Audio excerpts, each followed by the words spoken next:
Hey, what's up everyone? Mikas here for another tutorial for WeMakeDanceMusic.com. Today we're gonna learn how to sidechain in Logic Pro using different function, using the filter into the compressor, try to understand a little bit what is sidechaining, what is the effect, and what can we do with it in like a pretty simple scenario. This track is pretty basic, it's not too advanced, it's progressive house, 128 BPM, so let's get into it right away.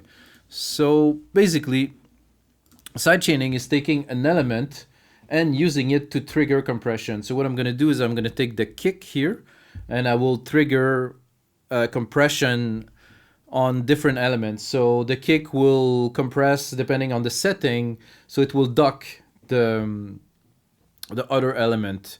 The advantage of this in a mix is really to be able to have that pumping effect. A lot of people use that in a lot of dance music track, because what is the most prominent in a dance music track is the kick. So you want the kick to cut through the bass, sometimes the kick to duck the pads or the element to really create that just pumping effect. So on the dance floor you really feel the beat, you know, there's no other frequency that is interfering with that 4/4 thumping beat. So let's get started.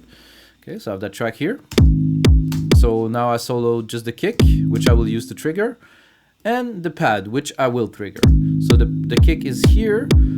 There's two different scenarios to that. So this one is a kick that is ultra beat, which is a virtual instrument, which I will use. So what I'm going to do is I'm going to create a ghost send bus. So what I'm doing here is I'm doing the signal. I'm taking the signal, sending it to bus 10. Okay, so this is here. I'm sending it to bus 10. Bus 10 has no output, which is already set. This is perfect because I do not want to have the signal. What I want is just a ghost signal that will go into bus 10. What I'm gonna do here is I'm gonna take this signal, put it into this compressor here, and here we go. Et voila.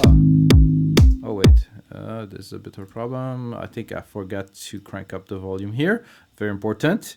To send the signal, you have to have the volume set to 0, depending on what you want to send and what you want to receive. There's gain staging here if you want to, but it's not really necessary because we can adjust the threshold here on the compressor. Okay, so for my preferences, I like the attack to be very sharp and the release to be also fast on the trigger. And if we want it to be audible, I'm going to raise the ratio to 4:1. I think it's gonna start being audible. Okay, you can hear it. Let's hear it without. Yeah, a little bit of clipping here. I'm going to reduce the gain. I don't want auto gain actually. Maybe a bit more even threshold. Sorry.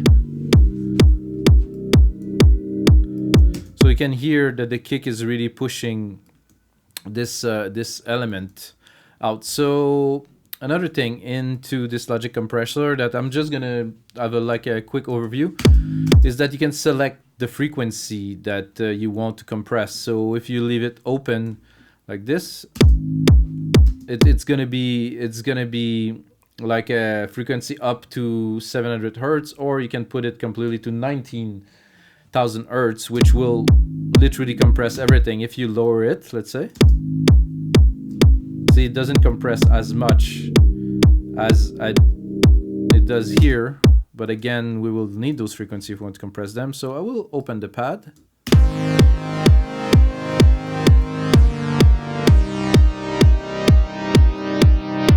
So here, and then, sorry, I forget to turn it on. Now we're really compressing everything. Then,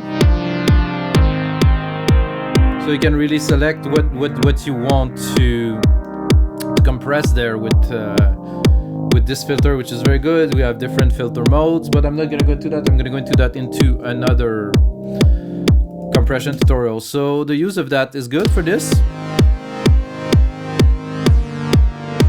this is creating a cool effect. I really like it. Okay, so I'm gonna go into another very important part. The kick bass compression into a dance music track is very, very important. If you want to have the bass, let's say, underneath the kick, and you don't want the bass to interfere too much with the kick, well, they're like in a joint frequency. So I'm gonna go in here. I have a bass that's going on here.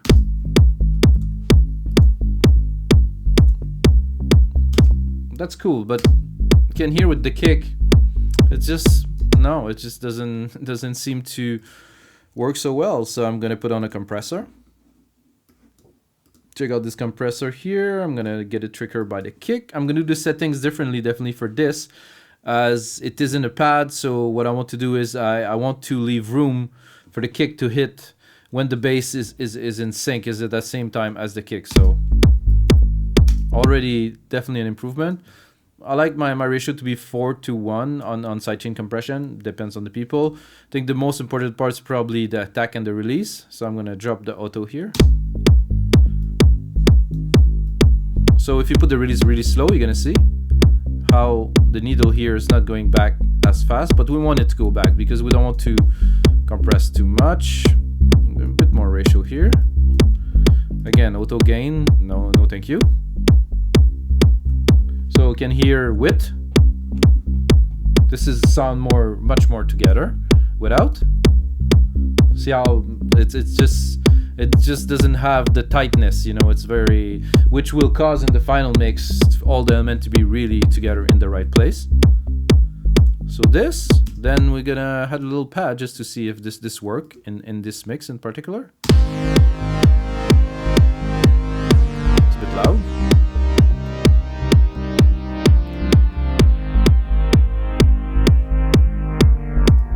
Alright, I'm gonna play you a little bit of the track that I'm working on. It's called The Meat.